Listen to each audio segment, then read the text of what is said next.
250m에서 350m로 좀 확대하고 있죠.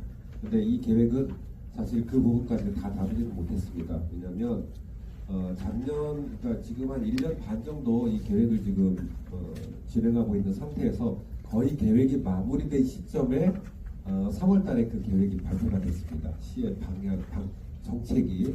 그러다 보니까 이 계획에서는 저희들이 당초 어느 지역들이 복합적비 지역이 돼야 되겠다라고 하는 어떤 계획적인 어떤 판단 이런 것들에 따라서 설정을 해놓은 그 계획이라고 말씀을 드리고요.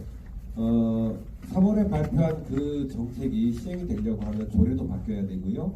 그리고 여러 가지 지금 현재 도시주거환경 정비 기본계획이 바뀌고 있는 중입니다. 그래서 그 바뀌는 것도 확정이 돼야 되고요. 그래서 현재 아까 전체 일정에서 최종적으로 공동위원회까지 가면서 심의를 받을 때까지는 그 계획들이 확정이 될 것이고 그 확정된 계획들은 저희가 고시하기 이전에 그 내용들을 다 받아줘야 됩니다.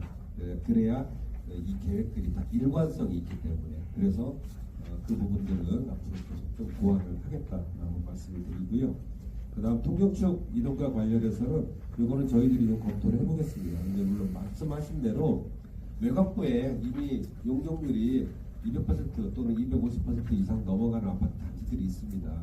그런 부분들에 대해서는 저희도 어떻게 처리해야 될지 고민들을 지금 많이 하고 있는 상태고요. 그런 것들과 같이 연계를 했을 때 아까 4페이지에서 보시는 바와 같이 통경축이 막힌다라고 하는 부분들은 인지를 하고 있습니다. 근데 저게 아파트 단지를 가로지르는 상태에서 앞으로 이 중랑천하고 그 사이에 있는 부분도 분명히 재건축이 돼야 되기 때문에 그 부분에 대해서 선제적으로 이 통로를 마련하는 게 우선은 현재 여기에서 사업을 추진할 때는 막히지만 이 연계는 계속적으로 유지를 해야 되겠다라고 생각을 하고 있는 부분이고요. 그리고 여기에서의 변경 요청들 이렇게 대안까지 마련해 주셔서 고맙습니다. 뭐 저희들도 검토를 안 한 것도 아니지만 추가적으로 이런 것들을 만들어 주셔서 저희들이 세부적으로 또 검토할 수 있도록 해주셔서 고맙고요. 특히 이제 이런 이 V자형 높이 계획 이런 것들은 좀 반영하실 생각이 있으신 거잖아요. 사실 저희들이 이미 저렇게 돼 있는 구간이 있다고요. 예, 저희들이 계획을 할 때는 주민 여러분들이 앞으로 어떻게 해올지 모르는 부분에 대해서 이렇게 했으면 좋겠다라고 하는 부분들이고 아까 말씀드렸던 대로 통경축에 있어서 주요한 통경축에 바로 접해 있는 부분은 15층 그리고 안쪽으로 들어가면서 20층, 25층 이렇게 아파트 단지 내부로 들어갈 때마다 높이가 좀 높아지는 이런 개념들을 말씀을 드렸잖아요. 그런 부분들이 바로 저 통경축이 될 계획이고요. 아니 저거는 경릉로를 이용했을 때 어제 이미 하는 거고요. 그 전전 페이지 한번 보실래요? 그 전 페이지 한번. 잠깐만요. 그 양지 대림이 지금 아파트가 지은 지 얼마 됐는데 그걸 향후에 그걸 몇십 년 걸 바라보면서 통경축을 지금 현재 재건축하는 데 있어서 만들어 놓고 한다는 것은 저희들이 이 부분에 대해서는 요 대림 아파트 이 부분에 통경축까지 한번 고려를 해서 이동을 할 수 있는지에 대한 걸 좀 검토를 해보도록 하겠습니다. 네, 그 앞에 페이지 여기 보시면 두 가지가 존재해요. 통경축이 하나 있고요, 공공보행로가 있거든요. 이렇게 되면 여기는 다 죽습니다. 여기는. 알겠습니다. 이 부분은 마찬가지로 통경축과 공공보행 통로를 같이 연계할 수 있는 방안도 한번 고려를 좀 해보도록 하겠습니다. 그리고 공원 위치 조정과 관련된 부분들 말씀하셨던 거 이렇게 확보해 지금 계획을 하고 있는 부분에 대해서 이 위쪽이라든가 이쪽으로 좀 이전을 해달라라고 말씀하시는 부분에 대해서는 이것도 같이 한번 재검토를 좀 해보도록 하겠습니다. 그리고 아울러서 이 공공보행 통로 이 부분에 대해서는 여러분들 조금 이 어떤 그 개념의 전환이 좀 필요한 상황인데요. 이 공공보행 통로는 내 토지 내에서 공공이 이용할 수 있도록 오픈하는 공간이잖아요. 아파트 단지 예를 들어 개별적으로 5단지가 이렇게 내 공간인데 왜 남한테 오픈해 주냐라는 생각이시잖아요. 그럼 이것과 연결된 옆 단지도 마찬가지로 오픈이 안 됩니다. 그러면 저희들이 계획하고 있는 게 물론 도로를 따라서 이 전체 보행 네트워크를 만들면 좋지만 그러니까 도로를 따라서 보행 네트워크를 만들 경우에는 여러 가지 교통 사고의 위험이라든가 이런 것들이 있는 상태이기 때문에 각 단지별로 서로 간에 양보를 하자라고 계획을 하는 겁니다. 그러면 여기에서부터 예를 들어서 5단지, 이 옆단지, 이 공공보행 통로를 이용해서 전체적으로 녹지 네트워크를 만들 수 있다라고 생각을 하는 겁니다. 그거를 내 단지 안에서 우리 주민만 이용을 하겠다라고 하면은 그걸 막을 거잖아요. 저희 이건 뭐 우리 이기적인 문제일 수도 있지만 지금 복합정비구역으로 지정이 안 된 상태에서도 또 저걸 저렇게 활용한다는 자체가 저거는 아파트 단지별로 다 공이 공공보행 통로를 계획을 했습니다. 여기 있는 아파트 단지 분들이 저걸 다 동의를 하신 건가요? 요거는요 선택을 하실 수 있습니다. 그러니까 여기 그 인센티브가 작동이 되죠. 예, 허용 용적률 인센티브를 작동을 시킵니다. 그래서 이 통로를 만들 경우에는, 그러니까 이 통로는요 건축 배치를 고려해서 건물의 인동 간격 그 사이에 있는 공간을 활용해서 그러니까 다른 단지 사람들도 들어올 수 있도록 오픈을 해라라고 하는 개념인 거고요.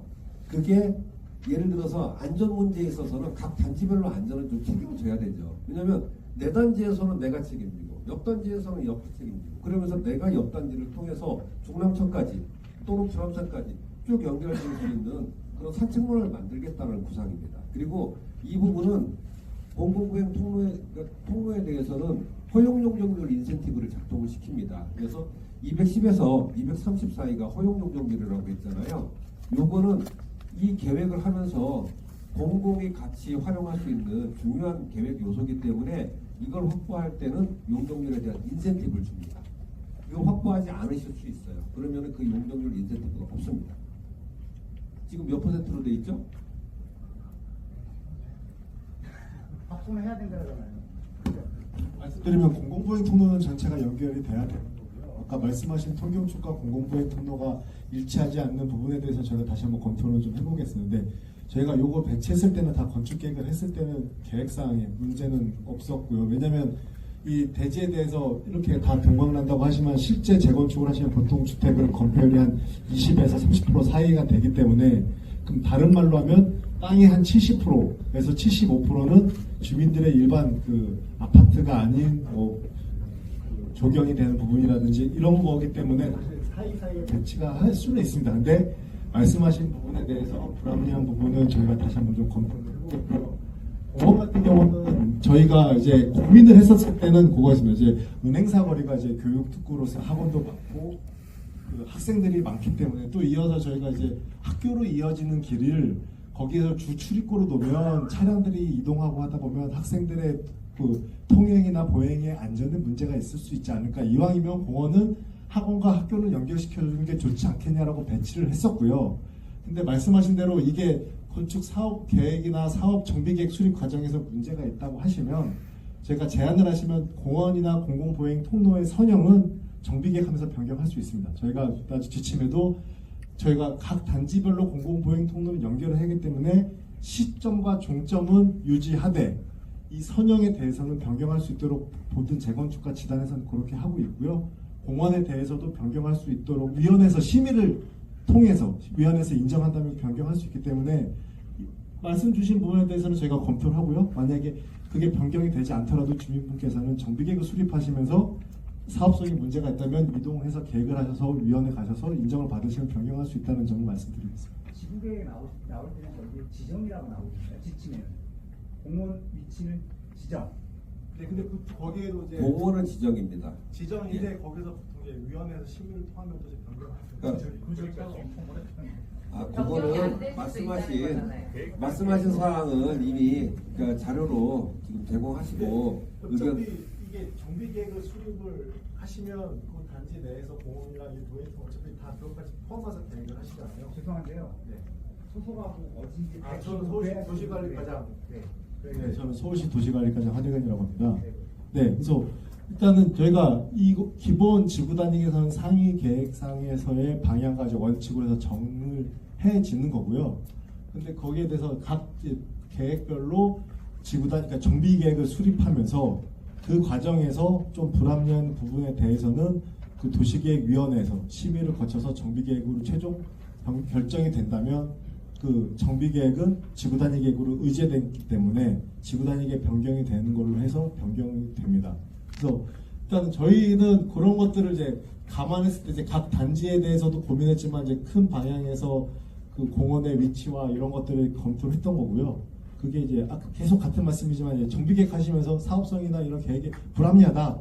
그럼 그걸 그거까지 해서 정비계획을 이동하는 것까지 정비계획을 수립하신 다음에 그렇게 제안하셔서 이제 위원회에 가면 변경을 하실 수는 있습니다.